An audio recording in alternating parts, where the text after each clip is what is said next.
La majorité d'entre vous le savent déjà, mais j'ai vécu une saison orageuse 2023 très pauvre en termes d'orage.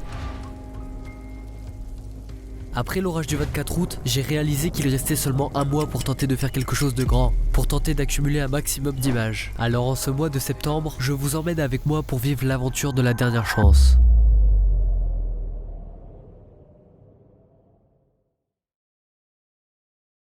Qui va se réchauffer vendredi dans le centre, le sud et l'est avec un temps dominé par le soleil. En revanche, ce sera nuageux et faiblement pluvieux. Ce 1er septembre 2023 semblait en théorie soumis à aucun risque d'orage. Mais vers 17h, de fortes averses se développent un peu partout dans les Hauts-de-France, sans caractéristiques orageuses particulières. Sauf une qui va se démarquer des autres. Elle se renforce assez rapidement et donne ses premiers impacts vers 18h30. Et la structure. Nous décidons de la coller par son bord sud, mais c'était sans compter sur les embouteillages et le caractère bref de cet orage qui, on le sait, va pas durer très longtemps. Ouais, putain, la vache. Ça lèche le sol, hein. Putain, comment ça approche du sol, t'as vu ça?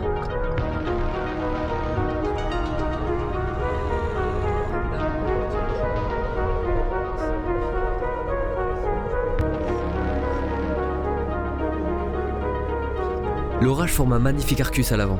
C'est soit je vais tout droit, soit je vais à gauche. À gauche. Dans la précipitation, on prend une route qui part plein ouest au lieu d'aller au nord. Après tant de temps sans cette adrénaline, les choix sont faits dans la précipitation. Du coup, nous nous retrouvons face à l'orage qui nous fonce littéralement dessus.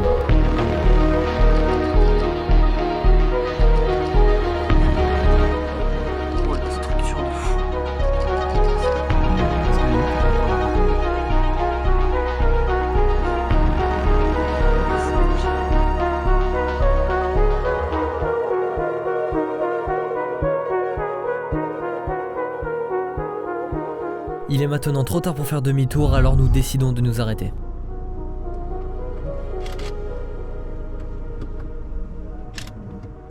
Nous allons quand même essayer de repasser devant. Très suspect.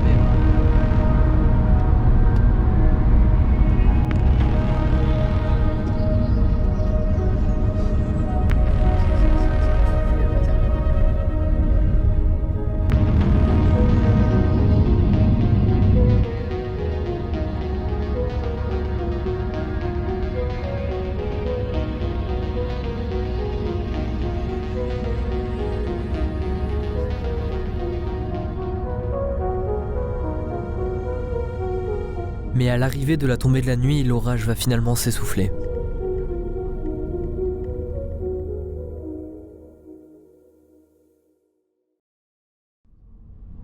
Le problème de cet orage, c'est que l'air froid qui en sort est nettement supérieur à l'air chaud qui entre. On appelle ça l'outflow. Et ça, nous l'avons compris notamment une fois à l'intérieur, où nous avons perdu près de 10 degrés. Mais il y avait également un autre moyen de le savoir, grâce à une technologie nouvelle pour nous, les Européens. Depuis quelques mois, Meteorologics a rendu les radars de vélocité publics. J'ai quelque peu appris à lire ce radar. Le rouge représente l'air froid qui sort de l'orage, tandis que le vert représente les vents entrant dans l'orage, c'est-à-dire les vents chauds. Et si on regarde bien ces images, on constate que le rouge prend largement le dessus sur le vert. Si l'orage n'est pas assez alimenté en air chaud, on peut déjà savoir qu'il ne durera pas longtemps. Mais c'est pas le moment de se décourager, car le mois de septembre vient seulement de commencer. Vivre le week-end de septembre le plus chaud jamais observé. Aux températures en matinée, il fera déjà 23 degrés pour vous à Toulouse, comptez 22 à Nice et dans le courant de l'après-midi, on pourrait localement atteindre les 37 degrés pour vous à Bordeaux. Il a fait très chaud cet après-midi avec 34 degrés, soit 13 degrés au-dessus des normales pour un début. Il faudra attendre une semaine pour déjà avoir d'autres situations orageuses. Une semaine d'ailleurs de canicule extrême, avec de nombreux records battus sur l'ensemble de la France. Par conséquent, la dégradation orageuse s'annonçait costaud. Les modèles voyaient bien des orages très violents remonter en ce lundi 11 septembre au soir. Mais ça va tourner à l'orage sur les régions de l'ouest, notamment vers la fin de la journée. Mais c'est dans la nuit du 10 au 11 septembre que des orages très costauds au radar se forment dans le sud-ouest.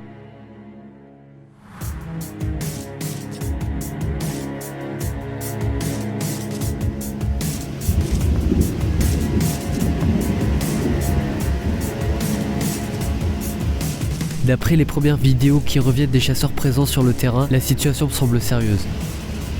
comme le montrent justement les vidéos de Iota situées vers Bordeaux.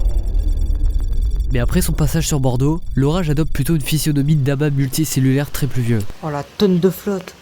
Il pleut gavé. avec peu ou pas d'activité électrique. Et pendant ce temps, moi je dormais tranquillement, sans même me douter ce qui m'arrivait dessus. L'orage va continuer sa course toute la nuit à travers la France. Il gagnera les Hauts-de-France dans la matinée vers 11h du matin.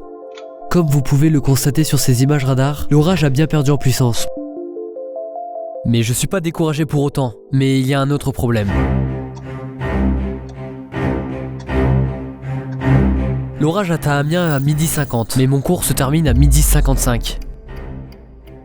Ayant une vue nord depuis ma fenêtre de ma classe, j'ai aucune idée de ce qui se passe derrière moi. Mais Météo du 80 situé à une cinquantaine de mètres de ma position photographie avec son téléphone la structure de l'orage. Il est maintenant 13h et je sors de mon cours en me précipitant dehors.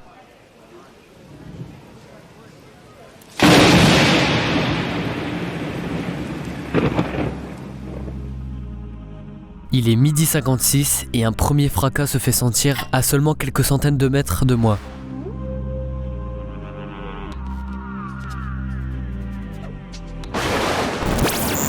On se fait bombarder, c'est tombé 2 fois à moins de 100 mètres, là même pas. Et j'ai oublié de prendre une carte SD pour ma batterie, pour ma GoPro. Et à peine 30 secondes plus tard, une seconde détonation, cette fois-ci bien plus proche. Cet impact a été relevé à moins 29 kA. Je ne m'y connais pas beaucoup mais je sais que c'est énorme. Une détonation si forte qu'elle s'est fait ressentir à quelques kilomètres de là chez Anthony.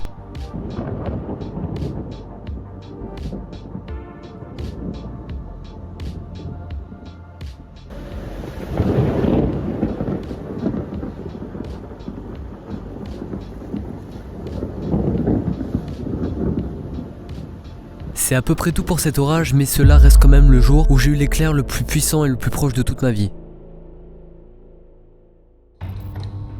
Le 17 septembre 2023 restera une date marquante pour les passionnés que nous sommes.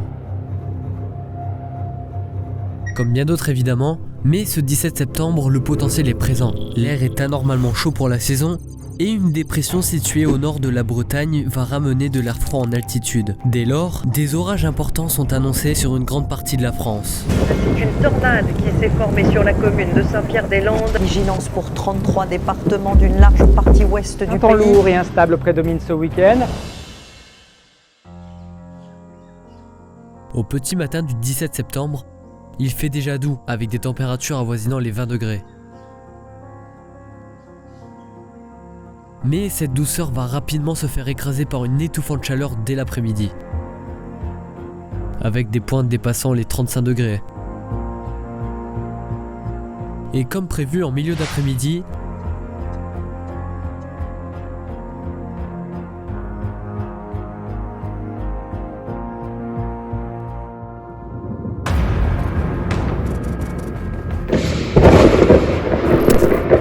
des premiers orages faibles à modérés se forment dans le sud-ouest. Ils vont lentement se généraliser et commencer à prendre de la puissance vers 17h.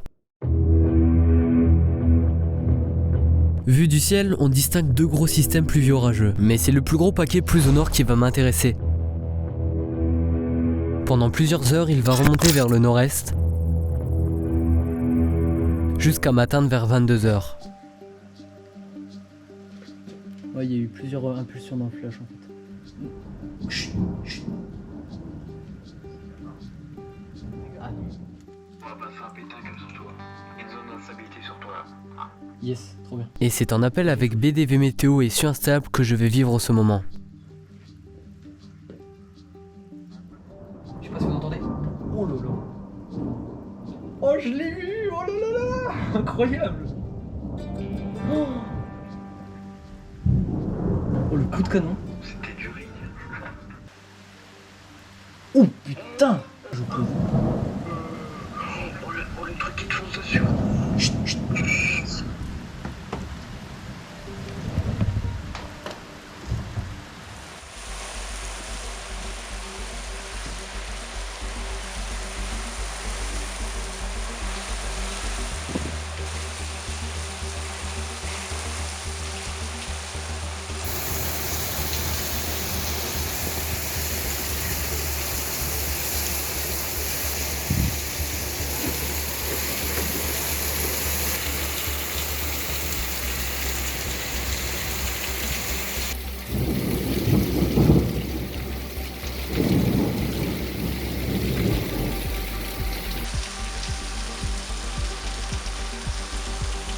ouais, franchement, je pense que...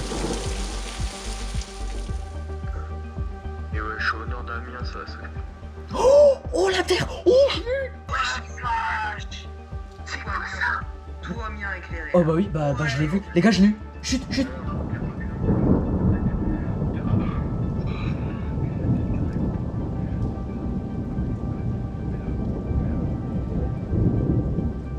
Moi j'attends 45.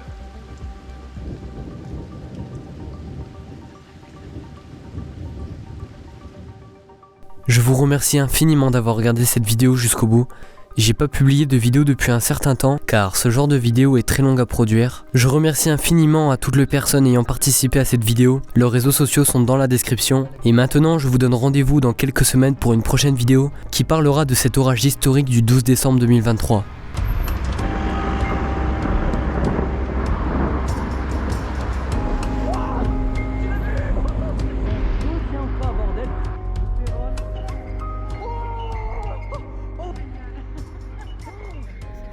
Ouais, c'est de la graine, hein. Oh, t'as vu le belle bille quand même, hein.